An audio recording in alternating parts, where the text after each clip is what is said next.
Yeah, I mean, also in the comics, when they did Green Lantern Rebirth, Jeff Johns decided to really create a family around Hal. Yeah, He's yeah. got a dysfunctional relationship with his older brother. Yeah, right. He's got a decent relationship with his younger brother, but you know, he's got his nephews and nieces that keep him grounded Yeah, in yeah. Coast City because his father died, so he's got those daddy issues, and his mom died of cancer also in the comics, and he wasn't there for her because his brother Jack forbid him from coming home. Yeah, yeah. So because he Because he ran ran away from the away. Air Force. Yeah.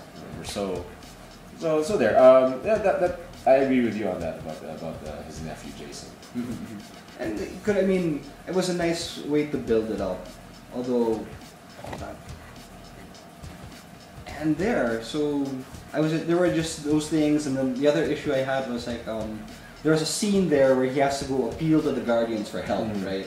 And I was like wondering, okay, what's he asking for help for? Yeah. You know, because he goes back to Earth, Right. and then it's just him. Yeah. And then at the last minute, near the end of his confrontation, that's when they showed up. Yeah, Like, I know. okay, that's kind of convenient, but I Yeah. guess it's illustrating the point that hey, Yeah. you know, that's why he's the greatest Green Lantern. Yeah. He was able to stand up against this one, you know, gigantic cosmic force all by himself, Right. right? Yeah. But it had that, you know, it made way for a good scene and showed me, okay, this guy's not being cheesy. You Yeah. know, he's shown the gravitas of the character, Right. taking it seriously, and you see it here. Yep. Considering that Ryan Reynolds basically plays The funny guy.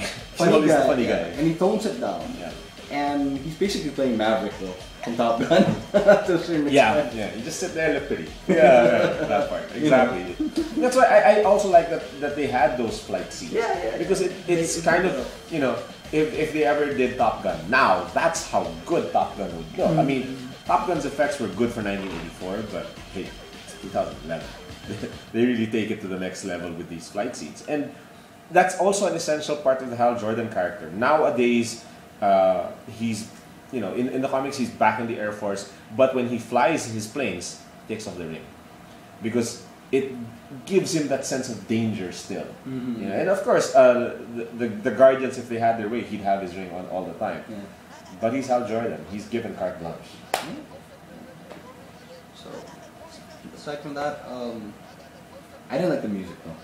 James Newton Howard's music. I thought they could have done a better job. They with the could music. have gone for a more big superhero theme, you like know, a Superman. It just felt very, you know, standard. Standard It felt issue. really Yeah, I standard. mean, the same can be said for X-Men First Class. I thought Thor had better music than X-Men Yeah, First yeah. Class. I Because have Thor, when he really winds up the hammer, Right. okay, there's a big wrestling entrance moment there. yeah. So there. I agree. It could be better. I haven't heard anything decent in terms of music. Not since you know, not since, yeah, for me it's like Dark Knight. I thought Dark Knight Yeah. with Hans Zimmer. Hans Zimmer was did a really good job excellent. because he went out of the box. Yeah. He really went out of the box with that Yeah, music, yeah. and I'm like, so when I'm listening to the soundtracks for Dark Knight and Batman Begins, I'm like, this is really cool. This is so different, and Yeah. it's so Batman. Oh yeah, definitely. There you go. So far, we've seen 3 superhero movies this year, and it's 3 for 3. We like all 3.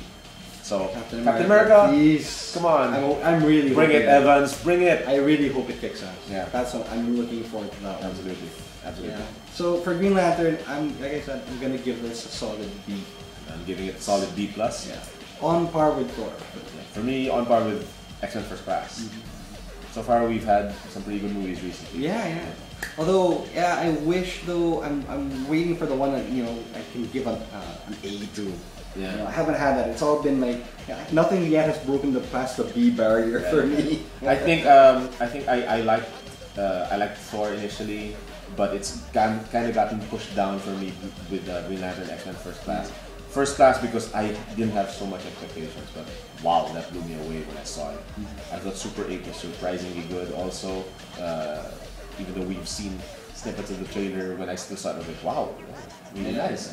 And Green Lantern, I had high expectations, this met my expectations. It could have been better, but hey, I'm happy. Yeah, exactly. I am happy. You know, at the end of the day, when you think about it, yeah, maybe this movie isn't, you know, it's getting criticized like anything. And maybe it might not do so on the box office, so the chances of it getting a sequel are kind of slim. But at the end of the day, at least we got a Green Lantern movie. Exactly, exactly. Because 10, 15 years ago, I didn't think this was going to happen. And hey, it happened. Yeah, definitely one for my Blu-ray collection. Yeah, definitely. Yep. So there. Anyway, hopefully within the next 2 weeks we'll get to review Transformers. Back to the Moon. Yeah, hopefully they'll redeem themselves for the disaster that was Revenge of the Fallen. So we're looking forward to that one. So see you in a bit.